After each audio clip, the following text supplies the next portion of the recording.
"Are you calling me a liar?" The voice, heavy as a hammer blow, struck the already tense atmosphere in the small pizza shop on a Westford Street corner.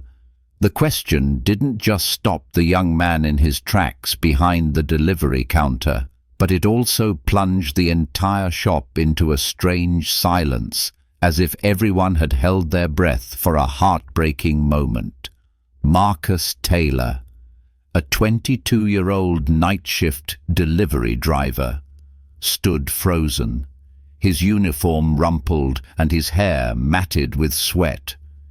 It wasn't the first time he'd been humiliated by his manager, Calvin Doyle, in front of customers, but it was perhaps the first time Marcus felt truly suffocated. No one defended him. No one said a word, except for one person quietly sitting in a corner of the room, with a baseball cap pulled low and a cold pizza on the table. No one recognized him, that he was Daniel Monroe, the founder of the Monroe's Oven pizza chain, a system of over 40 stores across the American Midwest. And the moment Marcus was insulted was also the moment Daniel knew everything he had built was rotting from the inside. For weeks, Daniel had barely slept. The complaint reports were piling up: cold pizzas, late deliveries, employees with bad attitudes, unprofessional managers, and what was worse, the regional manager, Bradley, always insisted everything was stable. But Daniel knew stability doesn't come from spreadsheets, but from the hearts of the people serving each pizza every day.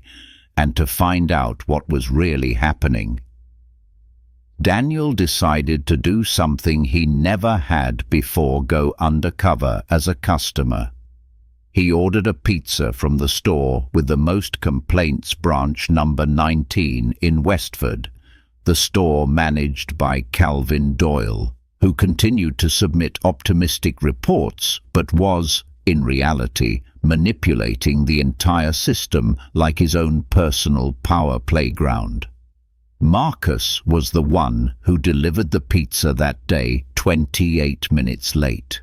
But what choked Daniel up wasn't the cold pizza, but Marcus's tired eyes, which still tried to manage a smile that offered no excuse, only endurance. And Daniel understood if he didn't act now, he would lose not just his company, but the very soul he had poured his heart into creating.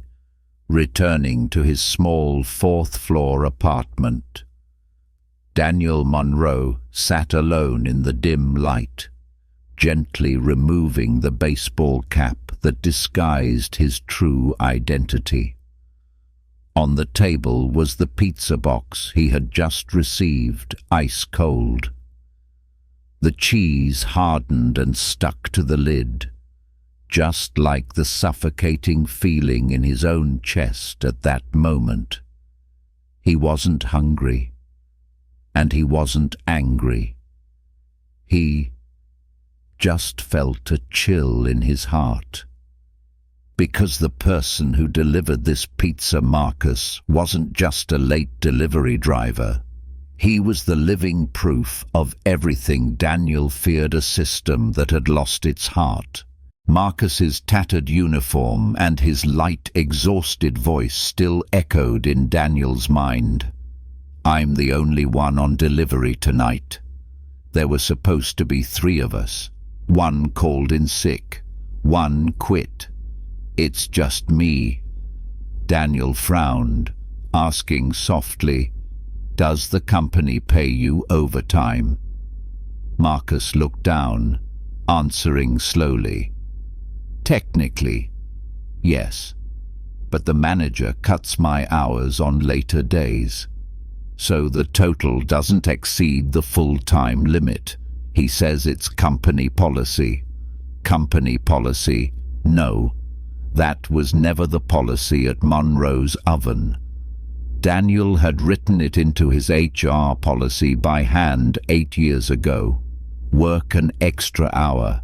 Get paid for an extra hour. No manipulation, no loopholes, no cheating. He clenched his fist. Marcus didn't know he was being exploited. Didn't know that the company was supposed to be a place that supported him, not a place that wore him down, one shift at a time. Before leaving, Marcus looked at Daniel and gave a strained smile. "I hope the pizza is still edible. I'm sorry for being late." No one had taught Marcus to say that. He said it because he was used to apologizing for mistakes that weren't his. Daniel watched as Marcus's silhouette walked back to his old Corolla, the passenger side door held together with clear tape. The car started, but it didn't roar. It breathed like a person struggling through their final steps. Daniel closed the door without opening the pizza box. Instead, he opened his phone and went to the reviews for store number 19. There was a whole stream of customer dissatisfaction. 45 minutes to get the pizza. Delivered cold. The employee looked like he was about to collapse. I felt bad, but still had to complain. I saw the manager yelling at an employee in the middle of the shop. Rude and scary. Not coming back.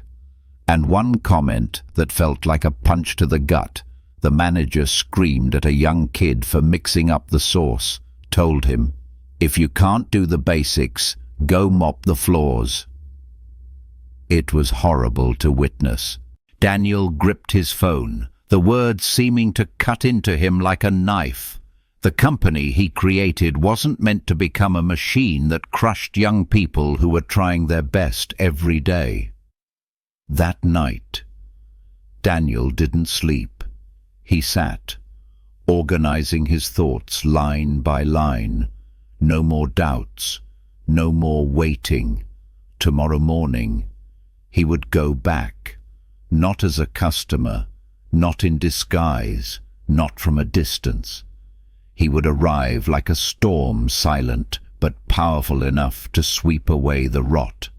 He whispered to himself before drifting into a fitful sleep. "If I don't protect people like Marcus, then I no longer deserve to be the founder." The sky was not yet fully bright, the yellow streetlights still faint in the early morning mist. Daniel Monroe left his office, without the wig, without the sunglasses, without the old jeans from the day before. Today, he no longer needed to hide. An old navy blue t-shirt, faded khaki pants, and a simple baseball cap were all he brought with him. Not to disguise himself, but to step into the place that was once his pride and was now the deepest wound in his heart. When Daniel pulled up in front of store number 19 in Westford, the parking lot was sparse. The air was still, as if holding its breath. The sign flickered from a faulty bulb. The paint on the walls was peeling. The storefront he had designed with such pride now looked like it had been abandoned to decay by time and neglect. He pushed the door and stepped inside. The bell on the door chimed softly, but no one responded. After a moment, a young woman emerged from behind the counter, about 18 or 19 years old, her uniform wrinkled, her eyes dark-rimmed. Her name tag read Lana. Daniel offered a gentle smile. "I'd just like a slice of pizza and a drink." Lana didn't reply, just silently rang him up on the register and handed him a paper cup. No eye contact, no smile, not a shred of emotion. Emotionless not because she was rude, but because she had grown numb to it all. Daniel carried his tray to a table near the kitchen door, the perfect position to listen without being noticed. He sat there, silent, letting the truth speak for itself. And then, as predicted, the kitchen door swung open, and a man's voice boomed angry and loud. "What the hell is this dough? How many times have I told you? Mess it up again and you can forget about leaving early." A young man with messy hair, his hands still covered in flour, flinched back, mumbling something unintelligible, but the manager roared, "Speak up or get out of here." Daniel didn't need to look. He knew it was Calvin Doyle. And then Marcus walked in. The morning light cast across his face, further revealing the dark circles under his eyes and his weary gait. Yesterday's uniform hadn't been ironed, his baseball cap askew. Marcus silently walked to the refrigerator, grabbed a bottle of water, and then leaned against the counter. Lana looked up and asked quietly, "Another shift?" Marcus nodded. "I picked up an extra. Need the money." Daniel clenched his hand under the table. He wanted to stand up right then, but he waited for Calvin to appear. And then he did. Calvin spotted Marcus and narrowed his eyes. "You're late again." Marcus looked bewildered. "No, I was scheduled for 12. Calvin raised an eyebrow, his voice sharp and high. "I told you yesterday it was 11. Are you going to deny it now?" That sentence, it was the final straw. And Daniel Monroe, the man sitting in the corner of the room, finally stood up. He stepped away from the table like a father who had just witnessed his child being humiliated. His steps slow but deliberate, his gaze fixed directly on Calvin. Calvin turned, frowning. "What do you need? If you have a complaint, take it to the front counter." Daniel cut him off, his voice low and sharp as a blade. "I need you to explain why you are treating my employees this way." The space froze. Lana gasped. Marcus stood like a statue. Calvin, however, just sneered. "Yours? And who are you?" Daniel took off his cap, his eyes locking with Calvin's. "You don't recognize me, Calvin." Calvin's face went pale. Daniel continued, his voice slow but firm. "I'm Daniel Monroe, the founder of Monroe's Oven, and I'm here today to put an end to this oppressive way of running things." Calvin Doyle was stunned. His mouth hung open, his eyes blinking repeatedly as if he couldn't believe what he had just heard. In front of him was no longer a casually dressed customer, no longer someone who could be easily dismissed with a scowl. It was the founder, Daniel Monroe in the flesh, the true owner of the entire empire Calvin thought he was representing. No one said anything. Marcus stood frozen, the unopened water bottle still in his hand. Lana held her breath. The employees in the kitchen stopped everything, the ovens, the cutting boards. Everything seemed to be pulled into the epicenter of an earthquake. Calvin swallowed hard. His voice strained. I didn't know you were visiting today." Daniel cut him off, his tone ice cold. "Exactly. And that's the problem. If I have to be here for you to treat people with decency, then what you call management is just a cheap act. No yelling was needed. no table pounding, just a calm voice. It was enough to make Calvin crumble. The temperature in the shop seemed to drop several degrees. No one dared to move. No one dared to look away.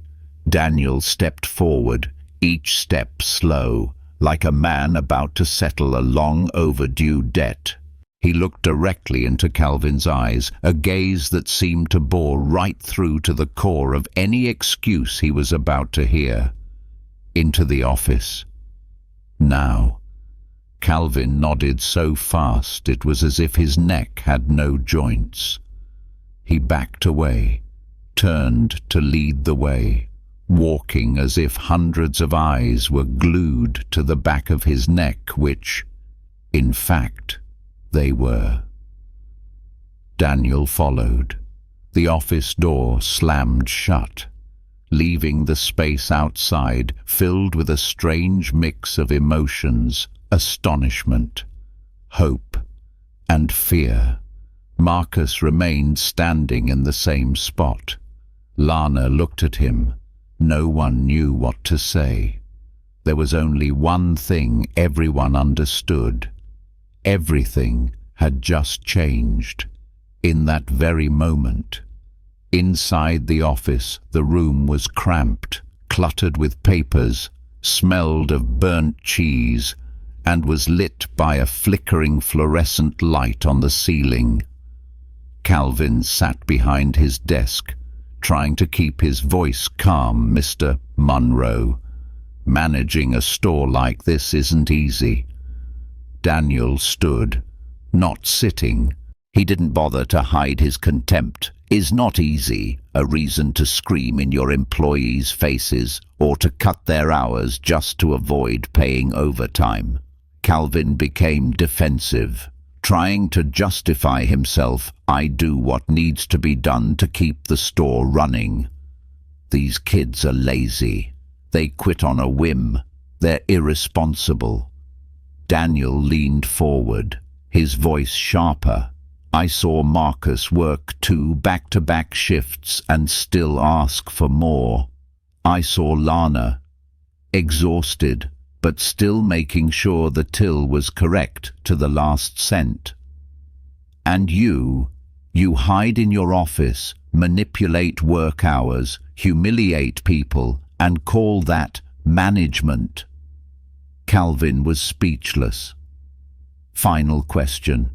Daniel growled. Do you think I could run this place better? Calvin stammered. Of course, but you can't just come in and expect everything to change in one day. Daniel replied, as decisive as a pair of scissors snapping shut. I don't need a day. I just need one decision. You're fired. Effective immediately. Pack your things. Get out of this place. Calvin's face turned pale. His breathing became erratic, but there was no other choice. And then he stood up, clumsily gathering his belongings, without looking at Daniel even once more. Outside the office, the sound of the door opening was as clear as a verdict being read. Calvin walked out, no longer the manager, no longer the boss, just a middle-aged man who had been exposed. No one saw him off. No one offered sympathy. There were only silent stares, not of hatred, but of relief. Daniel followed behind, his eyes taking in the entire space, expectant eyes. Hands paused mid-task. The people who had once felt invisible now felt hope. Daniel stood in front of the counter and said clearly, without needing a microphone, "This store has been run the wrong way for too long. Starting today, that ends." The office behind the pizza shop was less than 10 square meters, but in that moment it felt like a colossal arena. On one side was Daniel Monroe, the founder, his eyes like smoldering embers, each word like a nail being hammered home. On the other was Calvin Doyle, the manager who had just been unmasked, still trying to cling to his rotten power like the roots of a dead tree. The door closed. No more witnesses. Only the truth remained. Calvin tried to regain control, sitting up straight. His voice, even Mr. Monroe. "I honestly didn't know you were coming today. If I had, I would have prepared better." Daniel did not sit. He stood, his arms crossed over his chest. "It's because I didn't give you a warning that I saw the truth."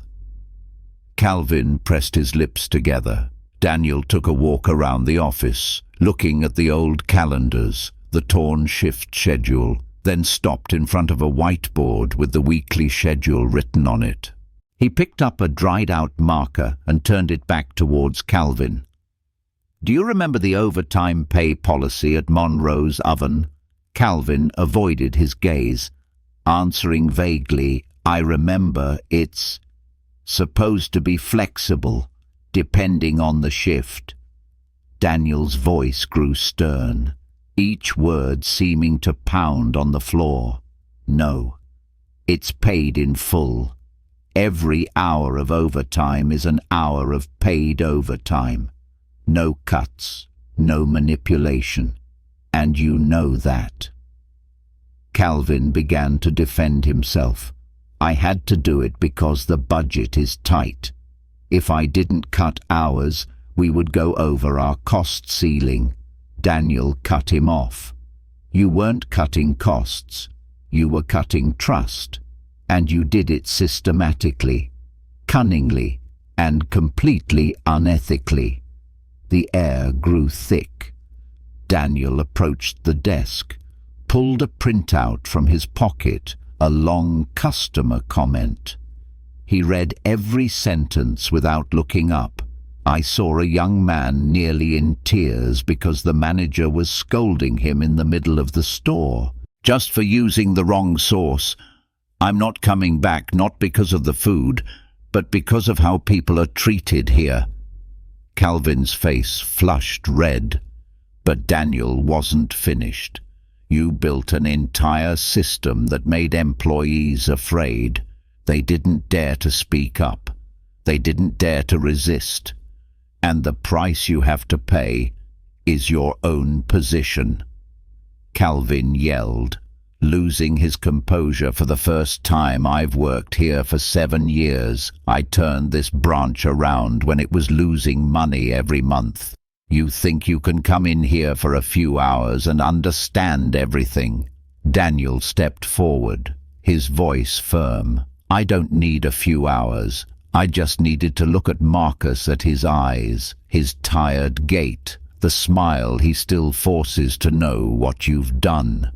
In that moment, Calvin slumped into his chair.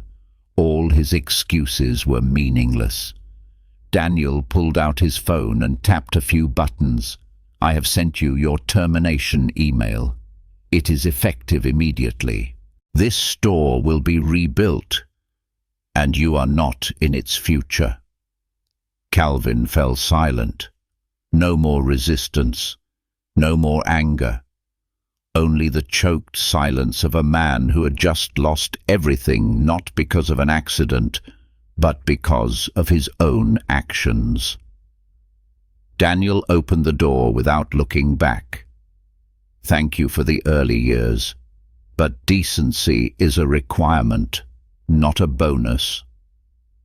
Calvin stood up, his hands trembling as he gathered a few small things, a pen, his bag, his name tag. He squeezed past Daniel and walked out like a ghost in the bright afternoon sun. Outside, the entire staff stood silently, as if awaiting a sentence. When they saw Calvin emerge, head down, quiet, without a word, everyone understood the reign of fear was over. Marcus said nothing, but he looked at Daniel, and for the first time, A real spark of trust flickered in his eyes. When the office door closed behind Calvin Doyle, a silence blanketed store number 19 like a thick, heavy quilt.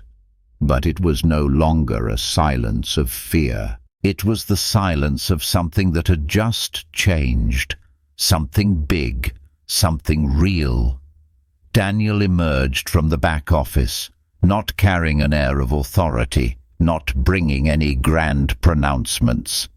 He simply looked at each face: Marcus, Lana, Eli in the kitchen, a few young employees hiding behind the counter, unsure whether to be hopeful or wary. He took a breath, then said, his voice calm but sharp as a knife, "I'll be brief. This store has been run the wrong way. Starting today, that ends." Lana swallowed hard. Marcus frowned slightly. A young employee reached up to adjust his apron, as if he had just shaken a heavy weight from his shoulders.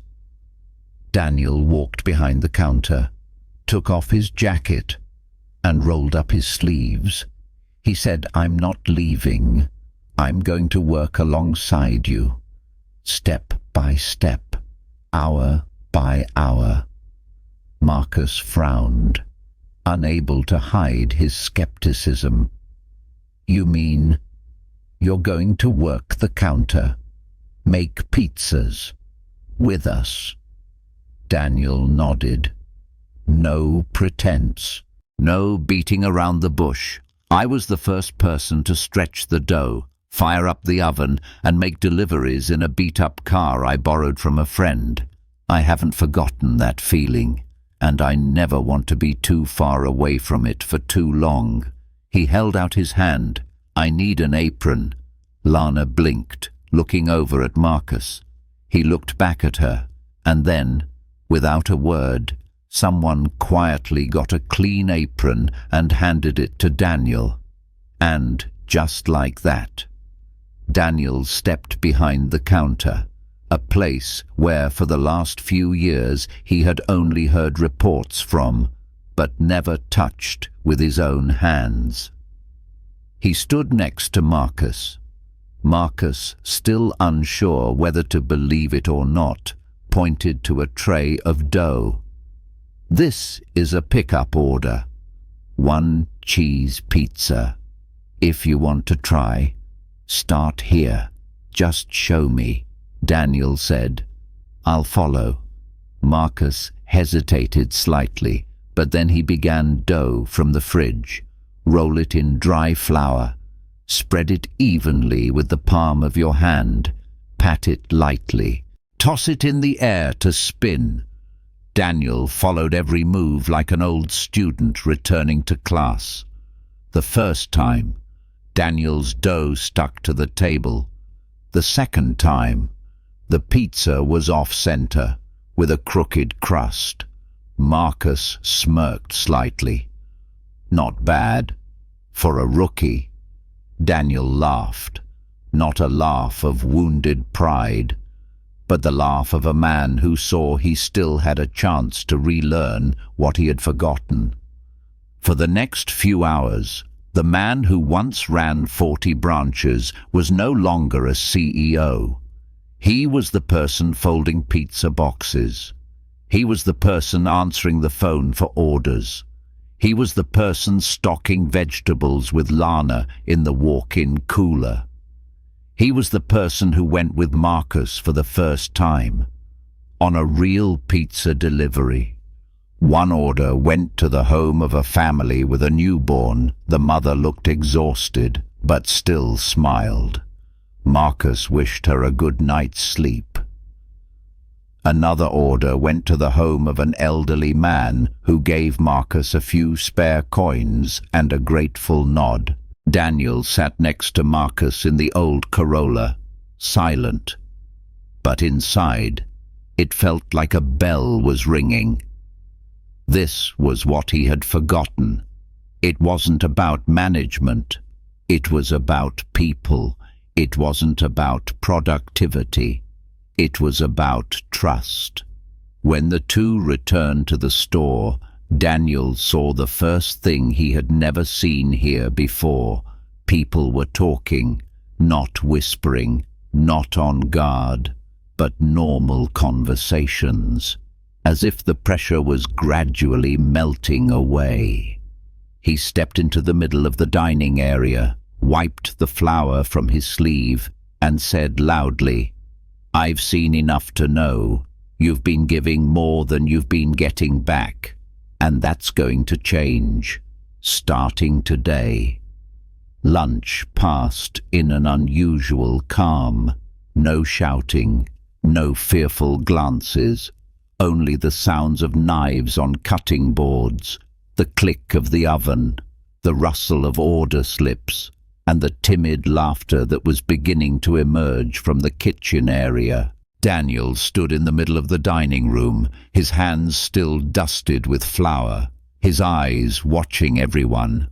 Eli was folding pizza boxes next to a new employee, gently correcting the young man's folds with a smile.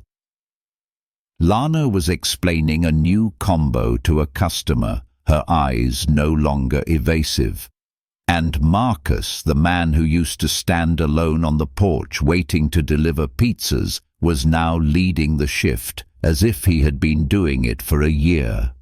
Daniel walked closer to the counter. Marcus was checking the order list.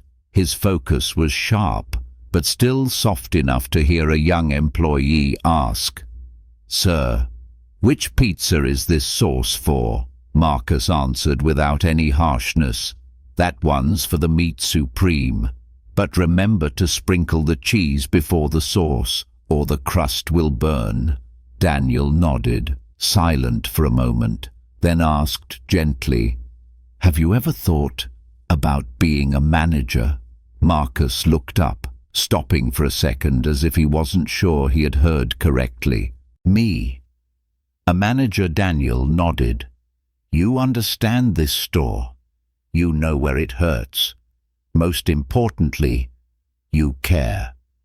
Marcus looked around. The store that had exhausted him, that had made him want to quit no less than 3 times, was now coming back to life. Not because of a paycheck, but because someone was actually listening. He answered slowly, "I've never seen myself as the type to give orders or make demands. I just want a work day that isn't too hard, where no one gets yelled at, and where people feel valued." Daniel smiled. "Then you're exactly the right person to lead." Marcus swallowed. He didn't refuse immediately, but he was honest. "If I take it, I need to know this isn't about making me recreate the old model." "I don't need you to recreate anything," Daniel replied. "I need you to rebuild in the way you believe is right." Silence. Marcus looked out toward the kitchen, where Lana was teasing Eli for cutting vegetables unevenly. Everything no longer seemed chaotic. People were no longer worn out. He turned back to Daniel and slowly nodded. "Okay, I'll try. But if I see things going back to the old way, I will speak up, directly to you." Daniel held out his hand, without a hint of coercion. "And I will listen. No middlemen, no barriers." Marcus looked at that hand for a moment, then took it this time without hesitation. It wasn't a polite handshake. It was a commitment. From both sides. That afternoon, Daniel opened his computer at the corporate office. He logged into the HR system and typed Marcus Taylor's name into the field for probationary manager, store number 19, effective immediately. Then he opened a new email draft and wrote a short subject line regarding the transfer of leadership at Westford. Below, he typed, "When the best person to lead doesn't need to speak loudly, but simply needs to be there at the right time, doing the right thing." 3 days after Marcus officially took on the manager role, no new sign was hung, nor were there any grand announcements, but small changes began to appear, as clear as the sun rising after a night of rain. Shifts no longer overlapped absurdly. Lana no longer had to open the store at 9 a.m. after having just closed at 11 p.m. the night before. Eli, who had been nicknamed the Living Dough because he always had to work alone, was now properly supported, with clean tools and a kitchen assistant who arrived on time. Marcus didn't hold long staff meetings. He just wrote a simple line on the whiteboard. If you're tired, say something. If you're being pressured, share it. No one is invisible here. And then he arrived on time every day, not to check on anyone, not to count numbers, but to work alongside them. Daniel continued to return to the store. He didn't bring documents. He didn't play the role of CEO. He was just a man sitting in a corner, folding boxes, wiping tables, and emptying the trash. And the most surprising thing was the employees were no longer afraid of him. They started talking to him, asking how he was. A new girl asked him how to fold the 2-pizza combo box, and Daniel, who had designed that process 8 years ago, smiled and taught her as if he were learning it for the first time. Then, one day, something small happened that made Marcus truly believe he was on the right path.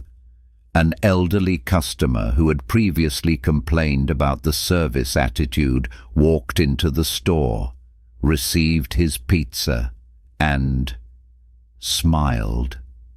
Before leaving, he turned back and left a small piece of paper on the counter, written in a shaky ballpoint pen. "Thank you for giving me the feeling of stepping into a place with people." Lana found the note, read it aloud, and everyone was silent for a few seconds. No cheering was needed, no applause. There were only warm gazes, as if a smouldering fire was beginning to spread. Marcus called a short meeting during a break, for the first time proactively standing in the middle of a circle of employees. "I'm not good at talking, but I want to thank everyone. The past 3 days were the first 3 days I woke up and wanted to come here." Eli raised his hand. "At least now I don't have to knead dough alone like a robot anymore." Everyone laughed. Lana joked, "Not so sure about that. Yesterday you still forgot to cover the dough, and it overflowed the tray." The atmosphere was light, no longer tense, no more averted eyes whenever a manager walked by. But not everything was perfect. An order was written down incorrectly. An angry customer returned because of a missing topping. Instead of blaming an employee, Marcus stepped out, apologized politely, and offered a complimentary side dish. When he came back inside, Daniel asked, "Are you okay?" Marcus replied without hesitation, "I'm okay. This used to happen before, but instead of fixing it, people would yell and then deny it. At least now, we can fix it." And that's when Daniel knew the culture had begun to change. Not because someone gave an order, but because someone was willing to lead by example. On Friday afternoon, sunlight streamed through the window of store number 19, reflecting off the clean white tile floor which, once stained with grease, was now as bright as the atmosphere in the shop itself. Daniel Monroe sat alone at a table near the window, folding pizza boxes one by one, his hands no longer as clumsy as they were on the first day. On the table was a tablet displaying dozens of new customer reviews. I don't know what changed at this store, but I can see the kindness in every detail. Marcus handled my complaint professionally. It really makes me want to come back. He smiled quietly, not because of the numbers, but because of the feeling that this store was coming back to life from the very hearts of those who had been suffocated. A light tap interrupted his thoughts. Marcus was standing there, holding a small, warm, brown paper bag. "I didn't order anything," Daniel said. Marcus smiled. "I know. This isn't on the menu." Daniel opened the bag. Inside was a freshly baked pizza. The cheese melted evenly. The crust a perfect golden brown, not fancy, not unfamiliar. Taped to the lid of the box was a piece of white paper, with a handwritten note in a bold, slightly crooked, but decisive marker. "Thank you for listening." Daniel read it and was silent for a long time. Nothing needed to be said, because his eyes were slightly red. He looked up. Marcus had already turned away, not waiting for a response. He had simply placed the gift down like a craftsman who silently wipes the kitchen counter clean, without being asked and without needing credit. Daniel opened the pizza box. A gentle warmth radiated out. But the thing that warmed him most wasn't in the food. It was in the attitude of an entire team that had once wanted to quit, but now knew how to create something with their own hands to express their gratitude. He stood up and walked slowly toward the kitchen. Eli was teasing Lana about her unevenly cut vegetables, and she glared back. "If you say one more word, I'll bake your pizza with a layer of raw cheese." A new employee was learning how to fold boxes, his fingers clumsy. Marcus didn't scold him, just patiently demonstrated it again. Daniel stood watching it all, not interfering, not controlling, just quietly smiling. A moment later, he returned to his table and took a small object out of his bag, a wooden picture frame. Inside was a newly developed photo. The entire staff stood behind the counter. Lana, Eli, Marcus, a few new faces all wearing their uniforms, standing close together, holding a pizza box like a championship trophy. At the bottom corner of the photo was a line scrawled in black marker. "This is our team." Daniel gently wiped the glass. He didn't say it out loud, just nodded his head very slowly, very surely. Then he took the picture frame back to the central office.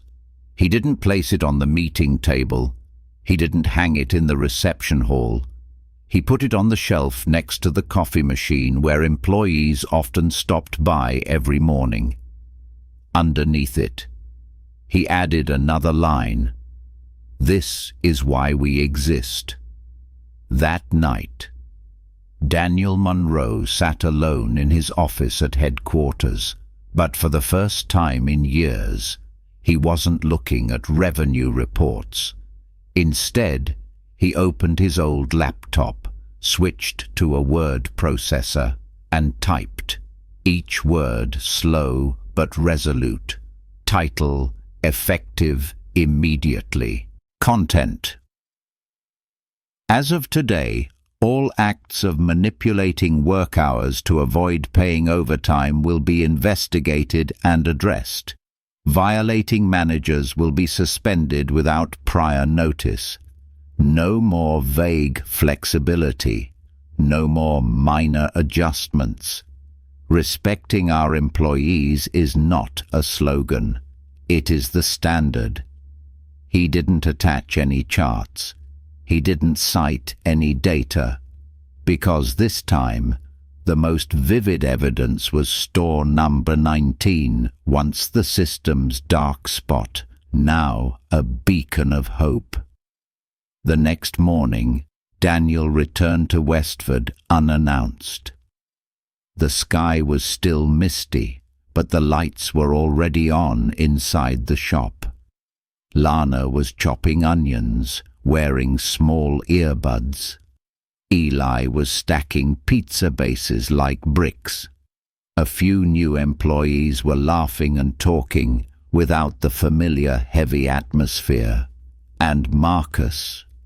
He was sitting at the computer, typing up the next week's shift schedule, but instead of cutting hours, he was adding more people to the empty time slots. Daniel stood behind the counter and asked jokingly, "Aren't you afraid of going over budget?" Marcus turned and raised an eyebrow. "I'm only afraid of exceeding a person's breaking point." Then he held out a piece of paper, the shift schedule clear, fair, with no overlaps. Daniel nodded, silent. A moment later, he asked, "Did you ever think about quitting?" Marcus looked at him directly, not avoiding his gaze. "I did. I was almost certain I would. But someone was willing to listen. And as long as you're still listening, I'm still here." Daniel smiled, not the smile of a successful businessman, but the smile of a man who had just rediscovered the reason he started in the first place. The following week, a domino effect spread throughout the system. Other stores began calling headquarters, asking about the model Marcus is using.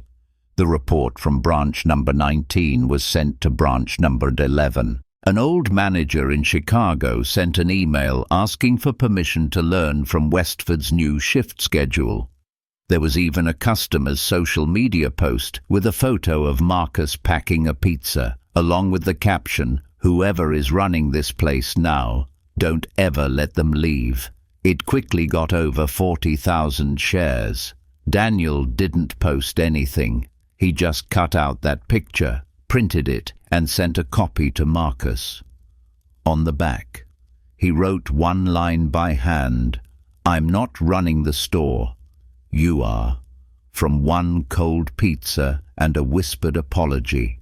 A team that was once in shambles had now become a role model, and a driver who once feared his manager's gaze was now walking through the store like a keeper of the flame. On the first Monday of the month, a light rain fell on Westford, each drop clinging to the glass window like soft musical notes.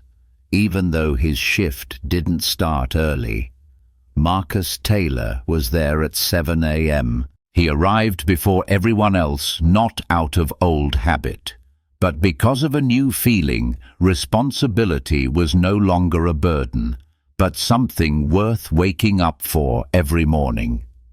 He unlocked the door, flipped on each light switch, adjusted the shift schedule, and checked the ingredient cooler as if he were tidying up his own kitchen. Lana was the first to walk in, a little surprised.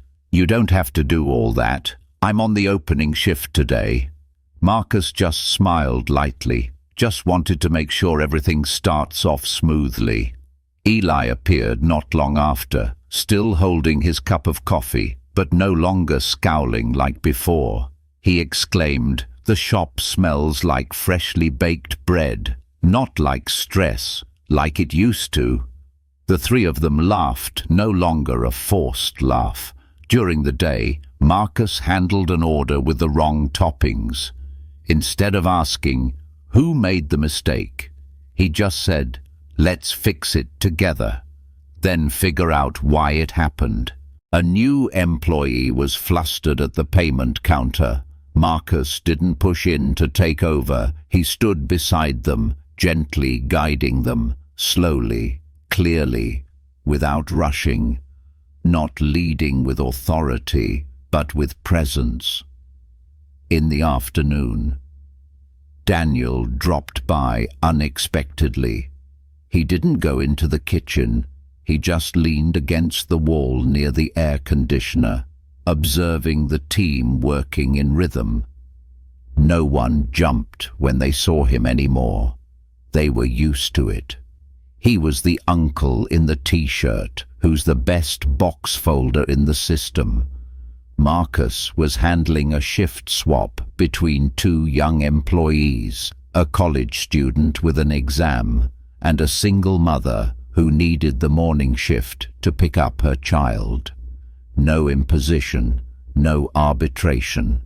Marcus just asked each of them one simple question: if you swap shifts, will you both feel it's fair?